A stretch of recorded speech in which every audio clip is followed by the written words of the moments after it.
The Atlantic was gray and angry that April morning in 1945. Thick fog rolled across the water like a living thing, swallowing destroyers and men alike.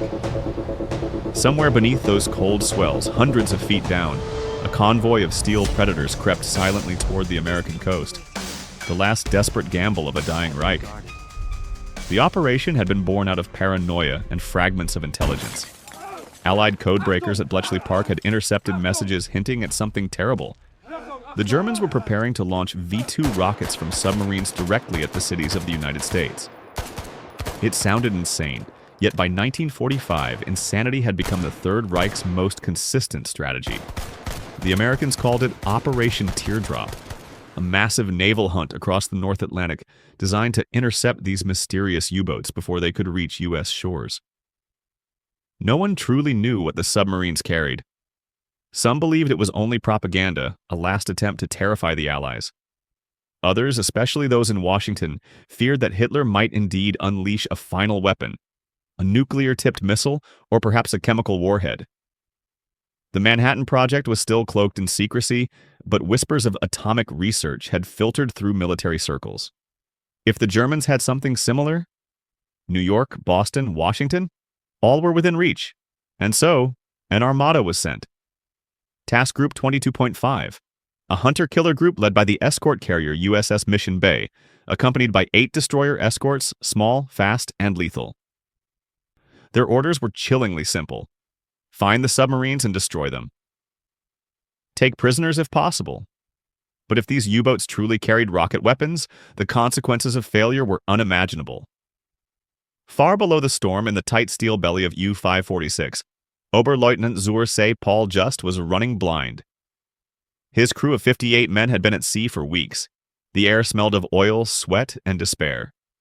They knew Germany was collapsing, Berlin was under siege, and Hitler's voice on the radio sounded like that of a ghost. Yet their orders had been clear: cross the Atlantic, attack American shipping, and if possible deliver special cargo to the coast. The men had no idea what the cargo was. Some guessed new torpedoes, others whispered of rockets. The truth was simpler but no less desperate. The rocket mission was a ruse. Berlin had hoped to terrify the Americans into scattering their naval forces, buying the Reich a few more weeks of survival. But for the men inside those submarines, the myth had become their curse. Every few hours, the sonar pings would echo through the hull. Ping, ping, ping. The heartbeat of death closing in. Above, destroyers swept their ASDIC sonar in slow arcs, listening for any hint of movement. When they found it, they struck with fury. Depth charges cascaded down in roaring sequences, each explosion tearing at the sea like thunder trapped underwater. On April 23, 1945, U-546 surfaced briefly to recharge its batteries under the cover of night. The sea was calm, a deceptive peace. Just stood on the conning tower staring at the stars, faint, blurred through Atlantic mist. He thought of his wife in Kiel, of a letter he'd never be able to send. Then came the faint drone of aircraft engines. Spotlights pierced the darkness. The radar of USS Bogue had locked on. Within minutes, the sea erupted. Flares illuminated the night like a false dawn as the American Avenger bombers swooped in, releasing depth bombs that sent columns of water into the sky. Just shouted for an emergency dive, but the hydraulics jammed. One of the hatches refused to seal. Salt water poured into the control room. The men fought it with rags and curses, terrified of drowning before they could even reach depth. At 200 feet, they leveled off. Silence except for the hissing of valves and the sound of men breathing too quickly. Then, another explosion, closer this time. The lights flickered and died. The diesel tanks ruptured, filling the compartment with fumes. Somewhere aft, a man screamed. U-546 was crippled but alive. Just ordered the engines stopped. The sub drifted, invisible, praying the Americans had lost them. For nearly 12 hours, the destroyers circled, dropping charges and patterns, trying to coax the sub to surface. Each detonation shook the hull, twisting steel like paper. The crew began to lose control. Some wept quietly. Others clutched rosaries or photographs. When the sonar finally went quiet, just dared to hope. Perhaps the Americans had moved on. He gave the order to rise slowly to periscope depth. The lens broke the surface and was immediately blinded by searchlights. The destroyer USS Frederick C. Davis was waiting, guns trained directly on them. The Germans fired first, a torpedo launched from barely 800 yards away. It struck the Davis amidships, blowing the ship in half. Within minutes, 115 Americans were dead. The ocean burned with oil and fire. Just's triumph lasted seconds. Every other destroyer in the group turned on him like wolves. Depth charges rained down. The ocean became an earthquake. At 11:15 a.m., U-546 was forced to surface. Flames poured from its conning tower. The crew stumbled out, coughing, and burned. American gunners opened fire. Machine gun rounds ripped across the deck, cutting down men as they tried to surrender. Just raised a white cloth, his hands trembling. A moment later, a shell from the destroyer USS Flaherty exploded beside him, throwing him into the sea. When the shooting stopped, 33 Germans were pulled from the water. The rest, 25 men, vanished into the Atlantic, their bodies never found. The prisoners were taken aboard the destroyers, wet, shivering, their faces gray with exhaustion. They expected to be treated as soldiers. Instead, they entered one of the darkest episodes of the U.S. Navy's war. Rumors spread quickly. The Germans had been carrying V-2 rockets, or worse, biological weapons. The surviving officers were separated and taken below decks for interrogation. There, over the next days, the line between questioning and vengeance blurred. No one on those ships wanted to admit what truly happened. The prisoners were soaked, their uniforms stiff with salt and blood, their faces bruised from shrapnel and exhaustion. The deck of the USS Flaherty was slick with oil and seawater as the Americans herded them below. For a moment, the men of U-546 thought they might survive the war after all, that they would see home again, even as prisoners. But within hours, they realized something was wrong. The interrogations began almost immediately. It wasn't the usual routine of names, ranks, and serial numbers. The Americans weren't asking about tactics or patrol routes. They wanted to know one thing only. What were the rockets? The first to be taken was Lieutenant zur See Otto Westphal, the navigator. 2 armed sailors escorted him into the wardroom, now converted into a makeshift interrogation cell. The overhead light was glaring, the air thick with diesel and sweat. Behind a table sat 3 officers, an intelligence lieutenant, a Marine guard, and a civilian in a plain gray suit. The civilian never gave his name, only a single instruction. Tell us about the rockets. Westphal blinked, confused. What rockets? The man's voice was calm, almost friendly. The V-2s. The ones you were ordered to launch at New York. The German shook his head. There are no rockets on board. We had torpedoes, supplies, nothing more. The civilian leaned forward, studying him like an insect. We already know that's a lie. The war's over for you. Tell us the truth, and you might live to see your family again. When Westphal insisted again that there were no rockets, the tone changed. The questions came faster, louder. Someone slammed a fist against the table. When he still refused, 2 sailors dragged him out. The next man was brought in, and the next. Over the next 3 days, nearly every survivor of U-546 was questioned. The civilian interrogators were relentless. To the U.S. Navy, these men might be carrying the secret to a doomsday weapon. They were ordered to extract answers by any means. Later, sailors who were present would whisper about what they heard through the bulkheads. The sound of boots, of shouting, of men gasping for breath. A few claimed to have seen bruises when the prisoners were brought back to their cells. Others said one officer never returned at all. The official records, of course, mention nothing. When the flotilla reached Newfoundland, the surviving prisoners were handed over to naval intelligence officers for further debriefing. What happened next remained buried for decades, but fragments of testimony surfaced after the war, in letters, reports, and quiet confessions. In a classified memo dated May 10, 1945, an officer from Naval Intelligence reported that certain unconventional methods were applied to compel cooperation from U-546's officers. The report mentioned persistent denials of V-2 armament and continued refusal to acknowledge launch capability. In plain English, it meant the Germans were tortured, beaten, deprived of sleep, some subjected to mock executions, all to extract information that didn't exist. Because the truth was far simpler and far more haunting, there had never been any rockets. Operation Teardrop had been born from fear, not fact. The intelligence that sparked it, rumors of missile-carrying submarines, was built on intercepted radio traffic and German propaganda. In late 1944, Nazi scientists had considered adapting the V-2 for submarine launch, but the project never left the drawing board. By the time those last U-boats sailed, Germany could barely supply fuel, let alone build a new class of missile subs. Yet to the Americans in 1945, the idea seemed terrifyingly possible. The V-2 rocket had already struck London and Antwerp with devastating effect. The notion that the next barrage might come from beneath the Atlantic was enough to drive men to obsession. And so, when the first U-boats of Operation Teardrop were hunted down, U-1235, U-880, U-5018, U-546, none of their crews stood a chance. Most never even knew what they were accused of carrying.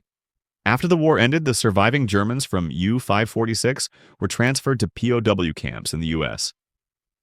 They remained there for months, uncertain of their fate. Some wrote letters that were never sent. One, a radio man named Ernst Busch, wrote in his diary, "They asked again about the rockets. Always rockets. I told them the truth, there are none. But they do not believe it. Perhaps they need to believe there was a weapon, so that what they have done to us will make sense." In Washington, the Navy quietly reviewed the operation.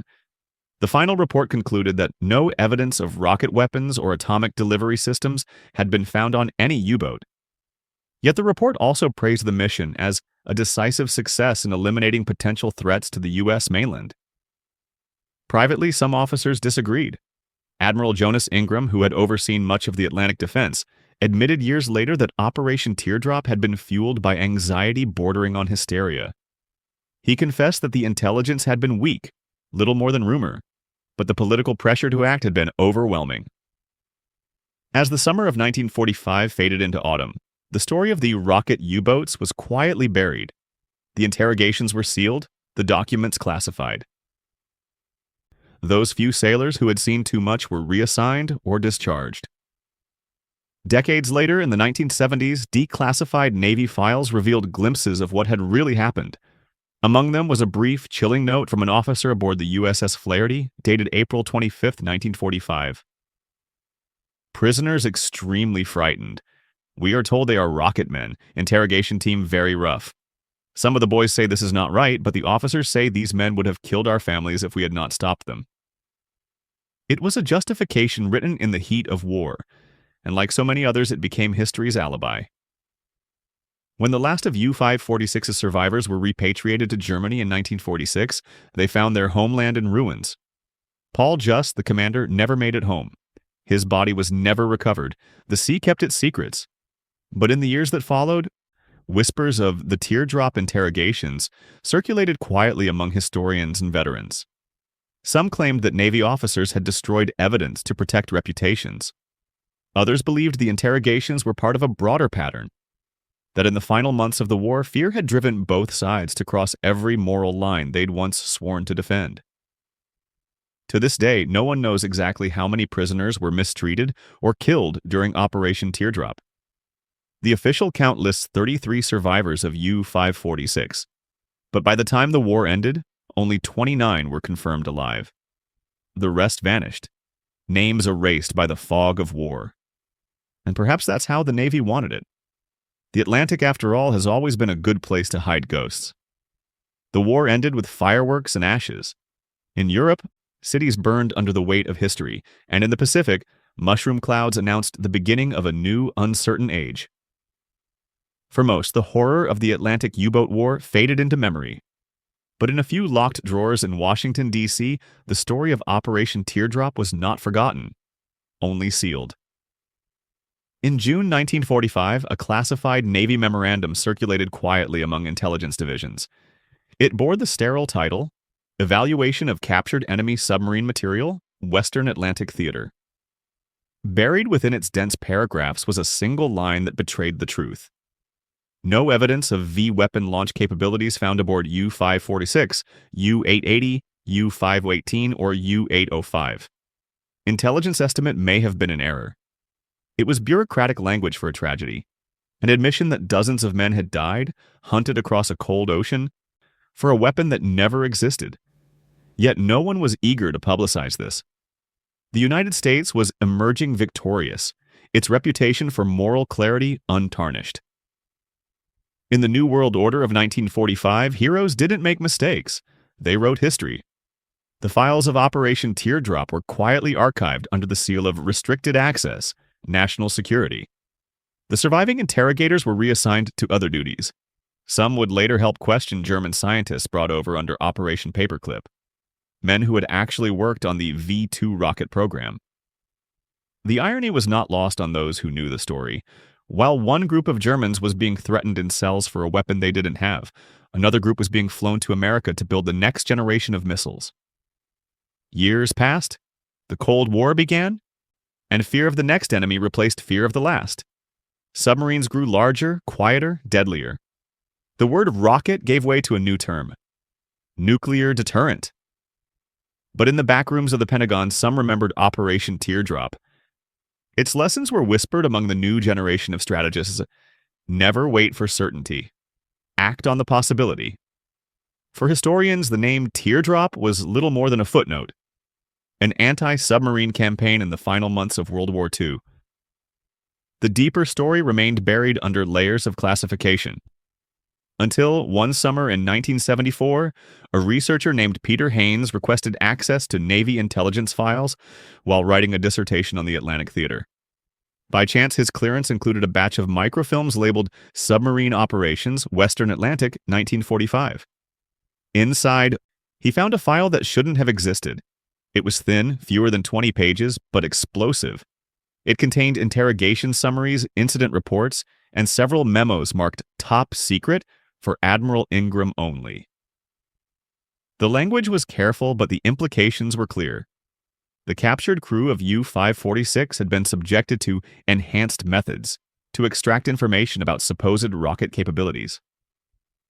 One note even referenced unrecorded losses among prisoners due to non-compliance. Haynes was stunned.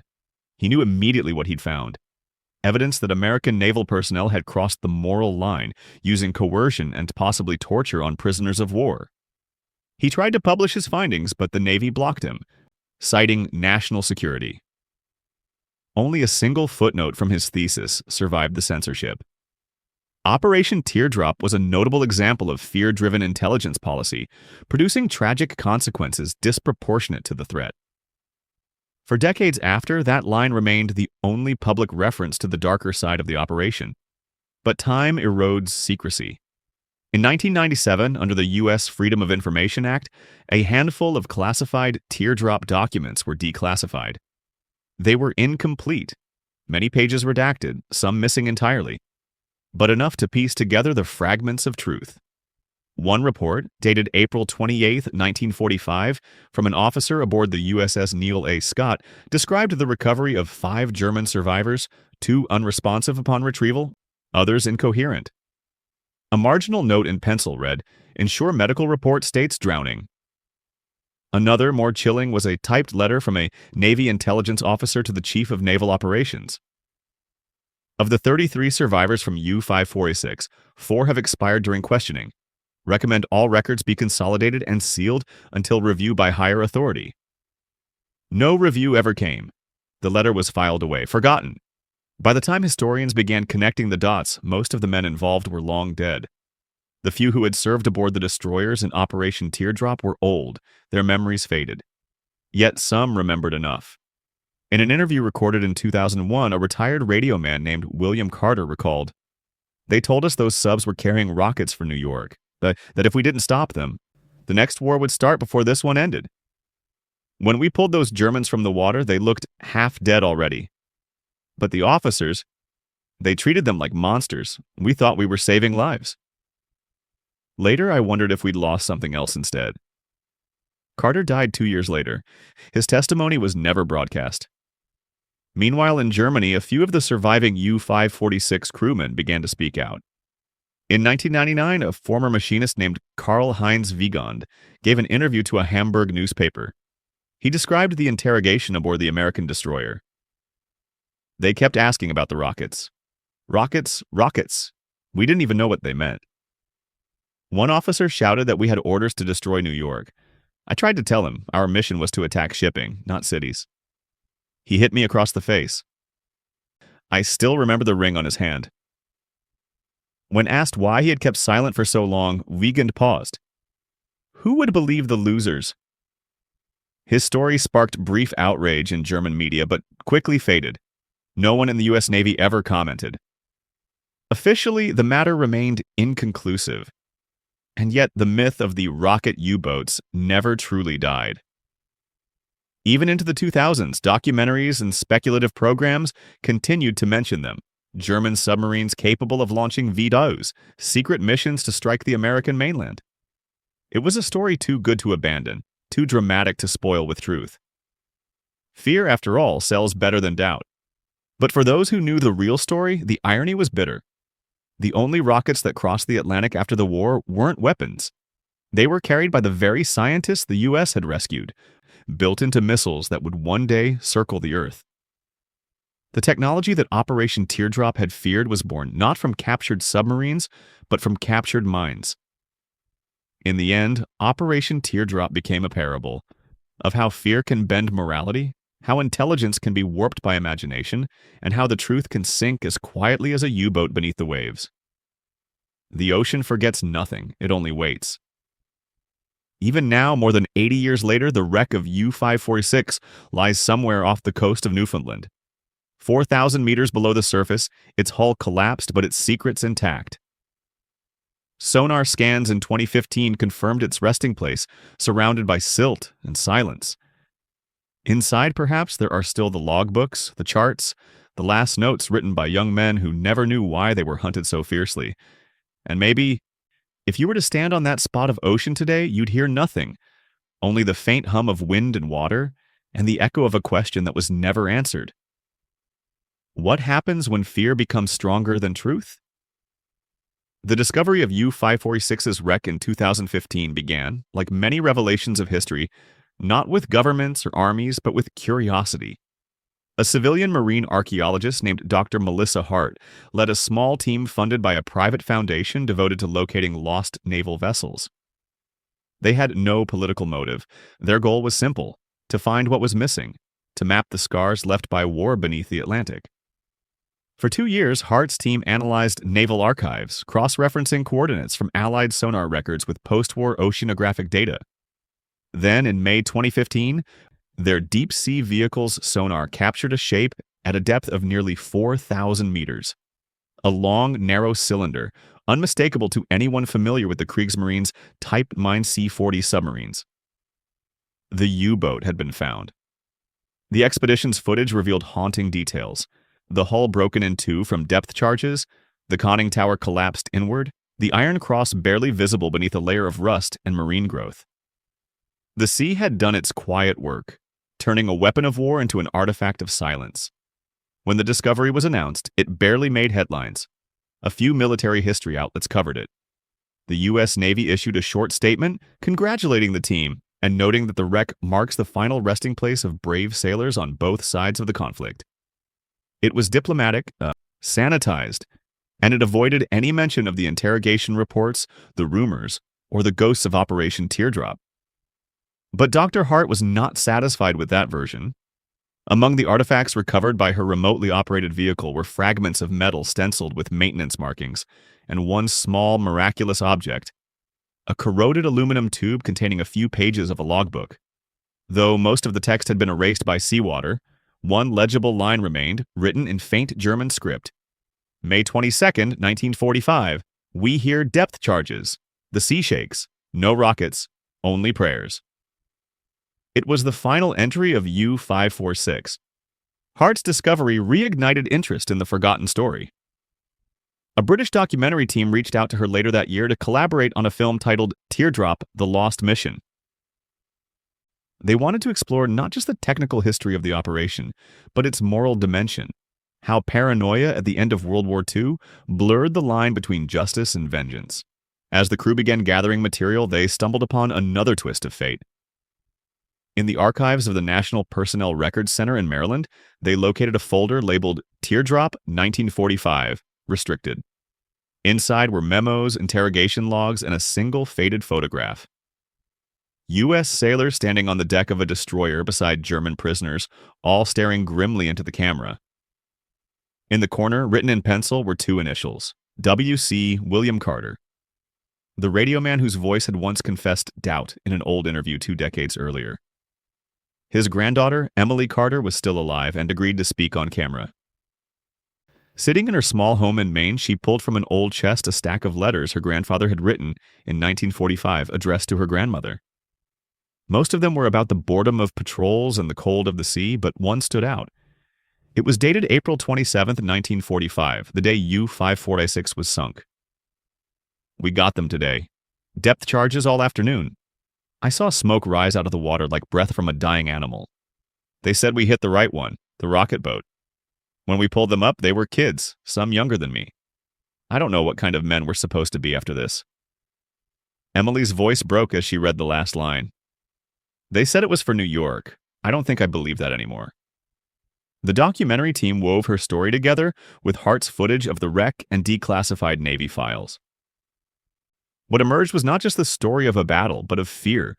Institutional, patriotic, and human fear. Fear that, if not conquered, becomes justification. When Teardrop the Four, The Lost Mission premiered at a small film festival in Toronto in 2017, it was met with quiet astonishment. Critics called it one of the most morally complex retellings of the Atlantic War ever produced. The film avoided sensationalism. It didn't need it. The facts alone were haunting enough. After its release, historians and veterans began to speak out. Some condemned the portrayal as revisionist. Others praised it for finally giving voice to the men silenced by history. The U.S. Navy predictably declined comment, yet public pressure grew. In 2018, a bipartisan congressional inquiry was launched to review wartime interrogation practices under the Navy's jurisdiction. Though largely symbolic, the events were far beyond any legal reckoning. The inquiry's report was unflinching. Operation Teardrop, conducted under the shadow of fear and incomplete intelligence, led to actions inconsistent with the Geneva Convention. While context mitigates culpability, it does not erase consequence. For the families of those involved, the acknowledgement, even 70 years late, was something. Emily Carter received a letter from the Department of the Navy expressing regret for the moral injuries sustained by all participants. It wasn't an apology, but it was the first time the institution had admitted, even indirectly, that mistakes had been made. Meanwhile, in Germany, descendants of the U-546 crew held a small memorial near Hamburg. They laid flowers by the River Elbe, reading aloud the names of the 26 sailors who had perished that April night. Among them was Captain Paul Just, whose courage under hopeless odds had once been twisted into the myth of a doomsday mission. As the sun set over the water, one of the grandchildren of a crewman read aloud from the surviving logbook line. The same one Hart had found beneath the ocean. No rockets, only prayers. The crowd fell silent. The past at last had spoken in its own words. In the following years, Operation Teardrop became a staple of university courses on wartime intelligence and ethics. It stood as a warning that truth, once buried, never truly dies. It only waits to be found. By 2023, the wreck of U-546 was officially designated a war grave by both the U.S. and German governments. No further dives would be permitted. The ocean would keep its peace. But still the questions lingered, whispered by historians, debated by moral philosophers. How far should a nation go in the name of self-defense? When does fear cease to be protection and become obsession? Perhaps the ocean itself holds the answer. In the cold, crushing dark, metal and bone dissolve the same way regardless of flag or cause. The sea remembers, even when men choose to forget. History does not end, it echoes. Every discovery, every confession, every rusted hull lying beneath the ocean's surface sends a vibration through time. And sometimes those vibrations reach us when we least expect them. By the 2020s, Operation Teardrop had shifted from a forgotten episode to a moral case study. It was cited in lectures at the Naval Academy, discussed in ethics seminars at Harvard and Oxford, even referenced in intelligence training manuals. What had once been a classified operation had become a cautionary tale, the moment fear eclipsed truth. For Dr. Melissa Hart, the woman who had found U-546, the transformation was bittersweet. She often said in interviews, "I went looking for a ship. What I found was a mirror." In 2021, she stood before a packed auditorium in Washington, D.C. at the International Maritime History Conference. Behind her, projected on a screen, was an image of the wreck, grainy, spectral, a metal skeleton half buried in the Atlantic silt. "This," she said, gesturing toward the photograph, "is not just a submarine. It's a monument to the consequence of fear." The audience was silent. Hart continued, "They thought these men were carrying rockets that could destroy New York. They weren't. But the idea that they might was enough to justify everything that followed." We must remember that the line between vigilance and hysteria is drawn not by intelligence, but by conscience. Her words were quoted widely. The speech went viral, shared across academic circles and social media alike.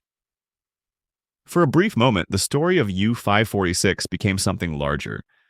Not just a war story, but a metaphor for every era where suspicion replaced empathy and secrecy replaced truth. That same year, a journalist from Der Spiegel managed to contact the great-grandson of U-546's commander, Captain Paul Just. The man, Lucas Just, was a teacher in Bremen. When asked what he thought about the renewed attention, he smiled faintly. "My great-grandfather was a sailor, not a monster. He followed orders. He died believing he was serving his country. But what comfort is there in that? The Americans, too, believed they were saving theirs. Maybe both were right, and both were wrong." Lucas had grown up hearing whispers about his ancestor. A mystery captain, a man erased from the official record. When the documentary Teardrop, The Lost Mission aired in Germany, he watched it twice, then placed a small framed photograph of U-546 on his desk.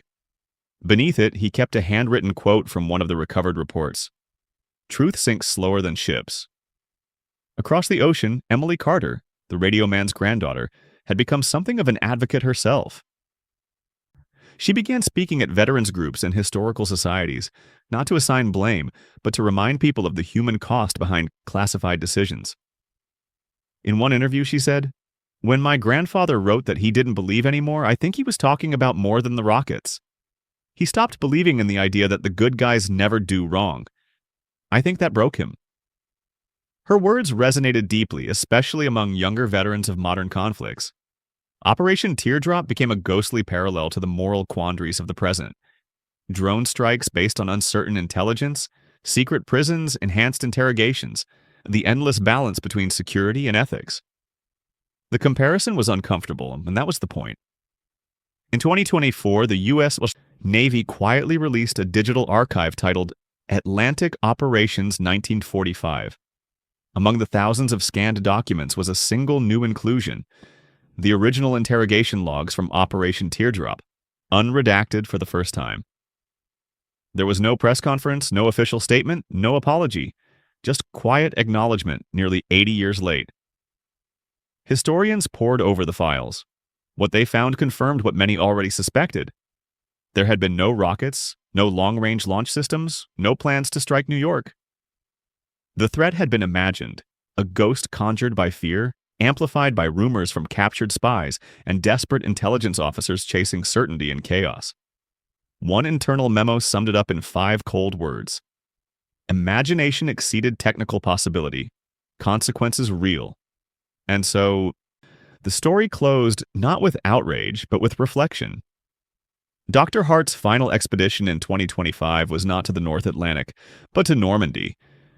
She stood on a cliff above the Gray Sea, recording the closing narration for a new documentary. Her voice was steady, almost serene. War ends on paper, not in memory. For every name carved into marble, there are others erased by secrecy or shame. Operation Teardrop was born from fear of a weapon that didn't exist. But its victims were real. The sea took them all, and the sea, in its silence, forgave them long before we did. The camera panned over the water, endless, indifferent, eternal. In the final moments of the film, the narrator spoke one last line. Simple, haunting, and true. "When we forget the cost of truth, the waves will remind us." The screen faded to black, and far below, Beneath 4 kilometers of Atlantic pressure, U-546 slept on. Steel bones fused to the seabed, bearing witness to a story that took 80 years to be believed. Because history does not end. It waits. And sometimes it whispers back.